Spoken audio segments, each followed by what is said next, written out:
যারা আনন্দে মেতেছেন তৃণমূল কংগ্রেসের পার্টি অফিস ভাঙা হচ্ছে বলে, আর যারা বলছেন অবৈধ, 15 তারিখ হিয়ারিংয়ের জন্য ডাকা হয়েছিল, সেখানেও আমাদের প্রতিনিধিরা গেছিল এবং কিসের বেসিসে কমপ্লেনটা ফাইল হয়েছে, কমপ্লেনের একটা কপি চাওয়া হয়েছিল, সেই কমপ্লেনের কপি জেলা প্রশাসন দিতে পারেনি। এই গত 15 তারিখের কথা বলছি, আজ থেকে 2 দিন আগে, আজকে 18 তারিখ। 2 দিনের মধ্যে একদম একতলা দুতলা বুলডোজার দিয়ে প্রায় ভেঙে গুড়িয়ে দেওয়া হয়েছে। এবং সেখানে খালি জেলা প্রশাসনের লোক নয়, মানে পুলিশ বা বিডিও বা বিএলআরও, খালি সরকারি আধিকারিক নয়, বিজেপির নেতারা বিজেপির ঝান্ডা নিয়ে গেরুয়া ফেট্টি মাথায় বেঁধে গেরুয়া উত্তরীয় পরে মুখ ঢেকে সেই পার্টি অফিসে ঢুকে তাণ্ডব লীলা চালিয়েছে। এই সব ভিডিও আমাদের কাছে রয়েছে। আমরা এক্ষুনি চিফ জাস্টিসের মহামান্য প্রধান বিচারপতির যিনি ওএসডি রয়েছেন তাকে একটি ইমেল পাঠিয়েছি, সমস্ত ভিডিও অ্যাটাচ করে হাইকোর্টের দৃষ্টি আকর্ষণ করে যত দ্রুত সম্ভব আমরা চেষ্টা করবো এই মামলা মেনশনিং করে শুনানি করার, এবং সুপ্রিম কোর্ট অব্দি আমরা যাব। ভিডিওয় যাদের দেখা গেছে তারা কেউ কিন্তু বাঁচবেন না, আইনের হাত অনেক দূর।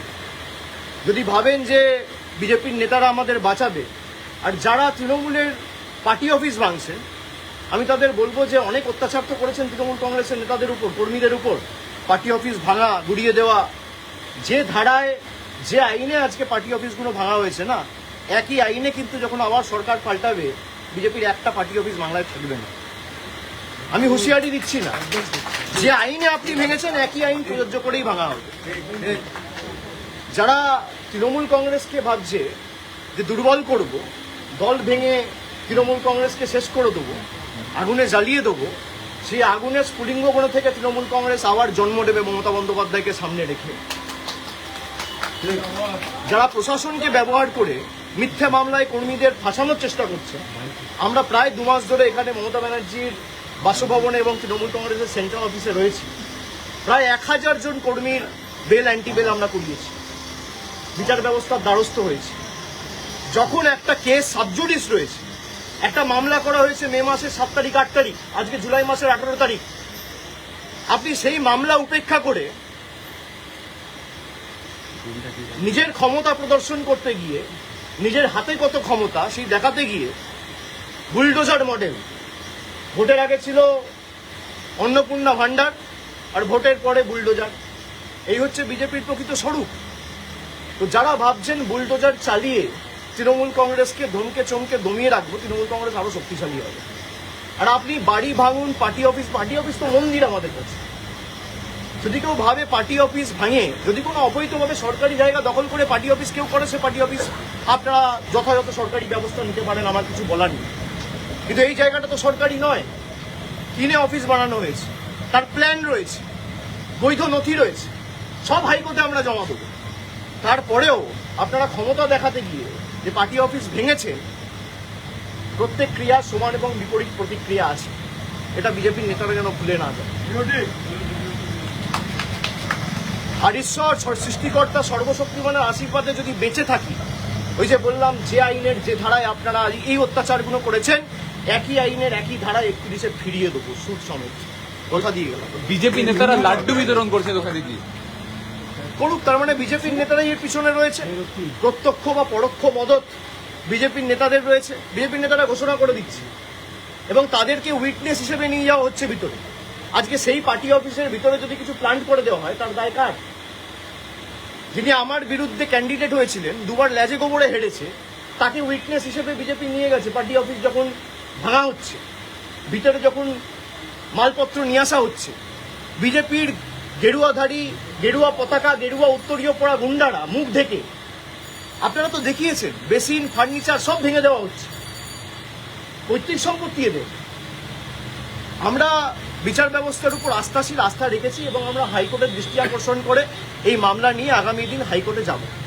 এবং যাদের ভিডিওতে দেখা গেছে, হাইকোর্ট সুপ্রিম কোর্ট করে যত দূর যাবো, এদের ব্যবস্থা ঠিক করবো আইনত।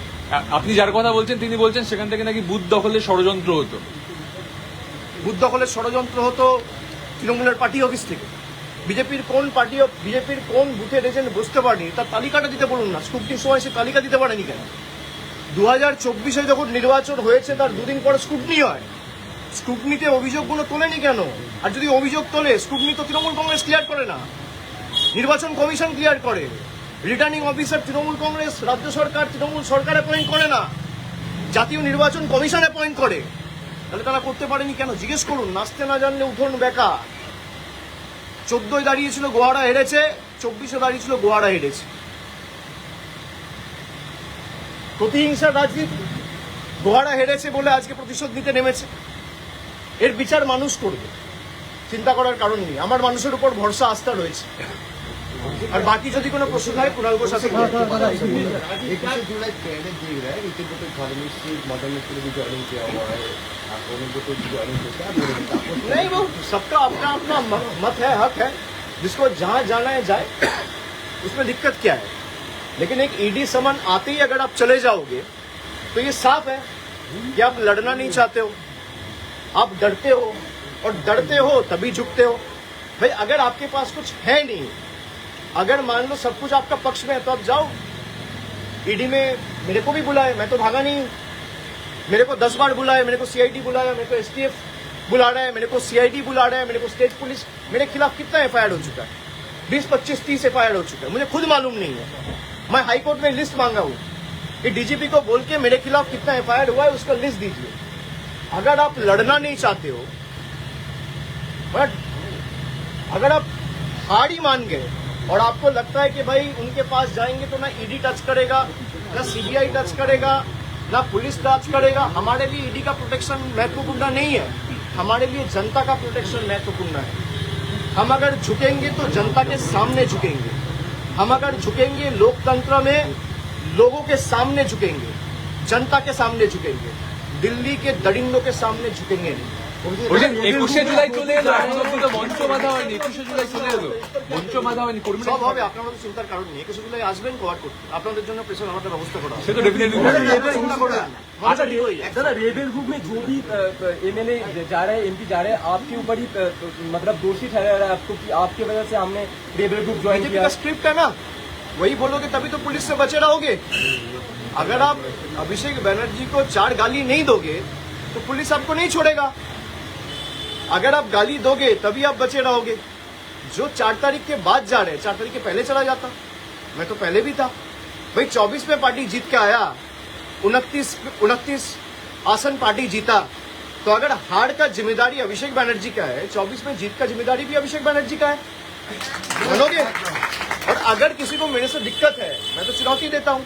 भाई 60 एमएलए गए हैं, कुछ लोग गए, 20 एमपी गए, मैं आपको चुनौती देता हूं, आप लौट के आओ ममता बनर्जी के पास, 24 घंटे के अंदर मैं अपना इस्तीफा दे दूंगा।